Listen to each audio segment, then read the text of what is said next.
Le bilan maïs fourrage de l'année 2010 est globalement positif, malgré un scénario climatique difficile, notamment dans l'Ouest, puisqu'on sait qu'on a observé un déficit pluviométrique permanent tout au long du printemps et de l'été. Ceci dit, les chantiers de récolte se sont bien déroulés, la saison de récolte s'est faite dans de bonnes conditions et a permis aux plantes de mûrir tout à fait normalement. Et quand on fait le bilan des courses au jour d'aujourd'hui, on est sur des niveaux de rendement et des niveaux de qualité tout à fait corrects, voire bons à très bons dans les zones qui ont été correctement arrosées au cours de l'été. Par contre, dans les zones à déficit hydrique estival, les rendements constatés aujourd'hui sont plus élevés que ce qu'on craignait lorsque l'on organisait des visites avec les éleveurs au cours du mois d'août ou du mois de septembre. Le déficit hydrique a joué sur le gabarit des plantes. Les plantes sont restées très courtes, mais on a eu localement des orages estivaux, soit sur juillet, soit sur août, qui ont favorisé la mise en place des grains et le remplissage des grains. Et lorsque les éleveurs ont récolté, ils ont fait le constat de maïs court, à rendement relativement limité, mais avec une part de grains, donc d'amidon, relativement importante. Même constat dans les autres régions françaises qui n'ont pas connu de déficit hydrique. Les niveaux de rendement, s'ils ne sont pas exceptionnels, sont tout à fait corrects et la qualité est au rendez-vous. Le constat qu'on fait cette année, c'est que la valeur alimentaire des maïs est globalement correcte. Cette valeur alimentaire pouvant se regarder sous deux critères, la teneur en amidon, ce qui est de l'énergie pure, mais aussi et surtout, à mon avis, sous l'angle de la qualité tige-feuille, puisqu'il ne faut pas oublier que la vache laitière valorise les deux parties de la plante.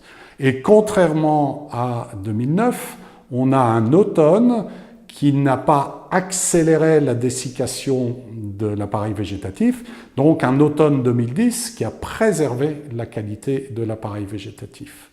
Une des particularités de cette année 2010, les semis ont été précoces et dans certaines régions ont même coïncidé avec les semis de maïs grain.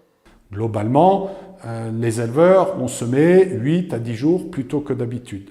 La deuxième spécificité, c'est qu'ils ont été très vite dans leur chantier et qu'au 1er mai, on avait globalement 80% des maïs fourrages qui étaient semés, ce qui est quand même relativement exceptionnel. Alors bien sûr, il y a des différences régionales, par exemple l'Auvergne, où il y a des différences liées aux conduites ou au choix fourrager des éleveurs. Je pense particulièrement au maïs semé derrière raies gras, qui existe encore dans le Grand Ouest français.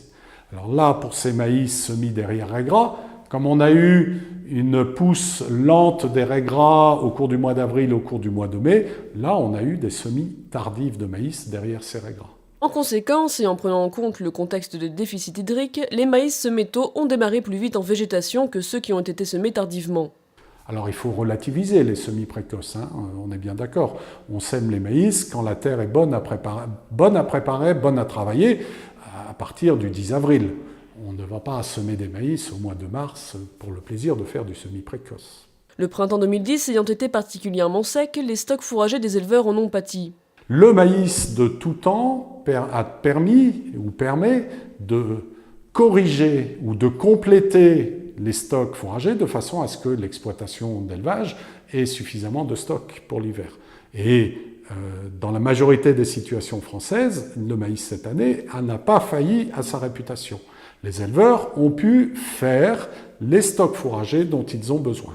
Cependant, il faut quand même noter le prix très élevé ou très intéressant du maïs grain, ce qui fait que dans des exploitations laitières qui sont aujourd'hui en difficulté financière pour une grande partie d'entre elles, le maïs grain a gardé un intérêt puisqu'il faisait une rentrée de trésorerie. Donc les éleveurs, dans un certain nombre de situations, ont dû trancher entre faire du stock ou faire de la trésorerie. Et pour nombre d'éleveurs, ont calculé leur stock pour l'hiver prochain au plus juste. Il faudra donc espérer que la sortie de l'hiver se fera rapidement et que les pousses d'herbe au printemps se feront dans de bonnes conditions. Quels conseils pouvons-nous donner aux éleveurs concernant les maïs fourragers ?